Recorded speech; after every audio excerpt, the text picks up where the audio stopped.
Hi, I will first consider Tate and Churches. Rosa can claim against Stanford causing her lung cancer. Tate and Churches owe the duty to Rosa. An employer owed a duty of employers under Health and Safety at Work Act 1974 Section 2, requiring employers to provide safe workplace for employees. And volunteer works are also included under Section 3 as well. Next is to ask whether the defendants breached that duty. In Stokes, an employer having knowledge of a potential risk had to act as a reasonable employer, preventing that risk from happening. And as in Latimer, the employer would not in breach if he gave sufficient precautions. We cannot conclude from the fact that Tate and Churches know anything about the harm of Atrium and done anything minimize that risk, like providing a mask for Rosa. So we assume they have not done so and they breached their duty. Speaking of causation, Rosa would not pass the Buffalo test and material contribution test, which is established in Wilshire and Bonington respectively. Rosa has exposed to atrium in multiple circumstances, and the disease does not necessarily cause from cumulative exposure. It is unknown that which one is the real source producing the harm. In Fairchild, the court found difficult to use the Buffalo test as the claimant cannot show when that causative exposure occurred, so he could not show, on the balance of probabilities, which of the employers was the factual cause. The court then invent a way to circumvent Buffalo test. When it is manifest that the defendants materially increase the risk of the claimant, there is no need to prove Buffalo test. As the medical community acknowledged that atrium could cause lung cancer, it is clear that the exposure of it would materially increase the risk of Rosa lung cancer. Even if Rosa is too vulnerable to contract lung cancer than anyone else, the defendants ought to take it as they find it. After Rosa successfully proved to the judges that the defendant materially increased her risk, employers concerned will be jointly and severally liable if legal causation could be proved. However, an approach the court may think fair would be apportioning the damages based on how long the time she was exposed to. This is based on Barker. The court will likely take Barker rather than Fairchild approach if any defendant is insolvent in this case. It is noted that Rosa would have more advantages using Fairchild, as she could claim all the damages by choosing only one single claim defendant. However, Barker was reversed by Parliament due to policy reasons, as this would affect full compensation for working people. The Compensation Act 2006 was introduced and retained Fairchild rule for mesothelioma cases. In this light, Rosa could ask the court to take purposive approach in reading the act. She could argue her type of lung cancer was similar to mesothelioma and persuade the court to take the Fairchild approach. In legal causation, the court has to ask is whether the results of the negligent action were foreseeable by a reasonable defendant, which is demonstrated in Wagamount. In the case of Hughes, the court held that there was no need to foresee the exact way the fire damages occur, since it was foreseeable that fire causes burn.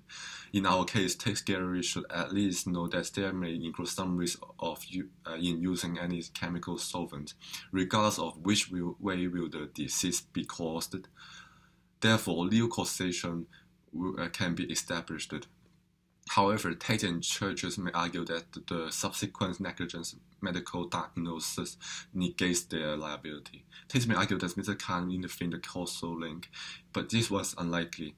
In the case Webb, only gross negligence would negate Tate's liability. Khan is not in gross negligence clearly, as the steroid inhaler he given is a kind of which would do no extra harm to Rosa. It is likely that Tate may succeed in contributory negligence.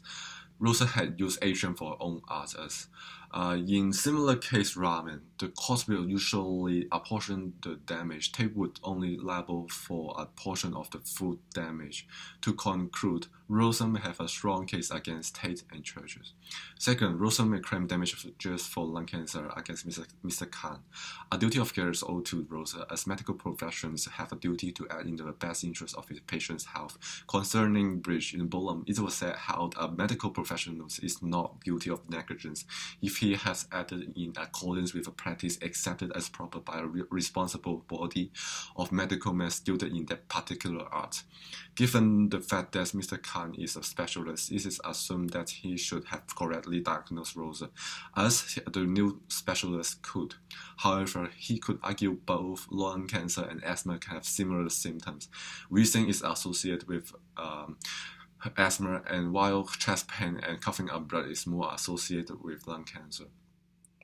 Though another specialist could correctly diagnose Rosa's symptoms, it may be the reason that Rosa was experiencing a later stage of lung cancer, which symptoms are more obvious. Therefore, Mr. Khan at this point may have no breach of duty. Factual causation. Speaking of special causation, unlike Tate and Churches, the court will apply the but-for test on balance of probabilities.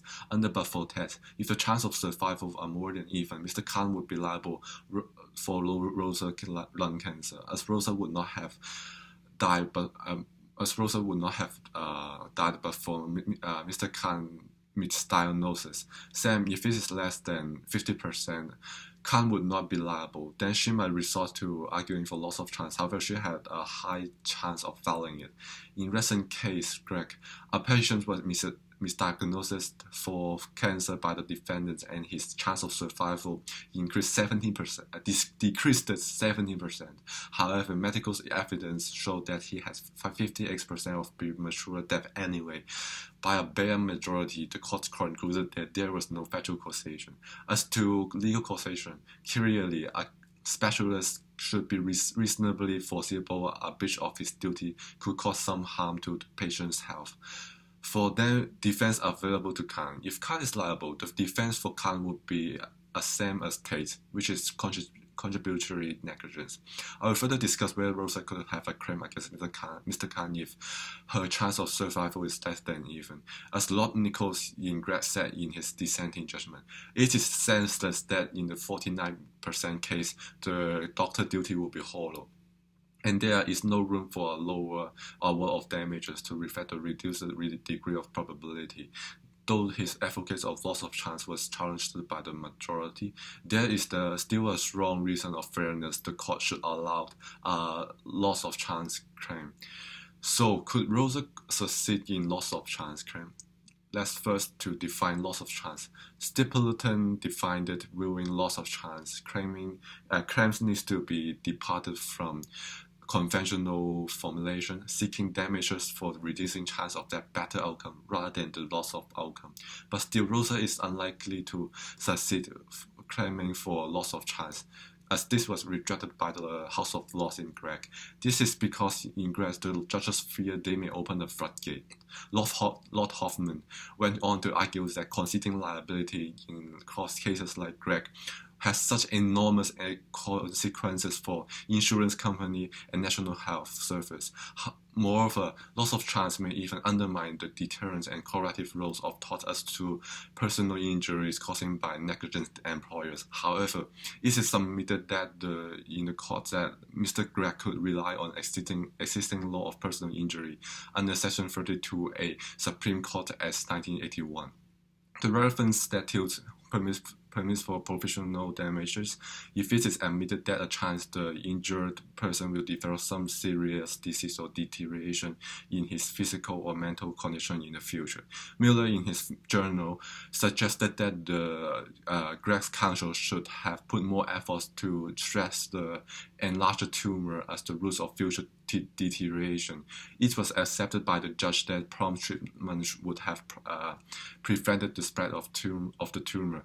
That spread of the tumor was itself suffering to the claimant. In this respect, I would advise Rosa to argue for the increased pain and suffering as a result of delay to cure. As such, they may get double damages for two separate claims.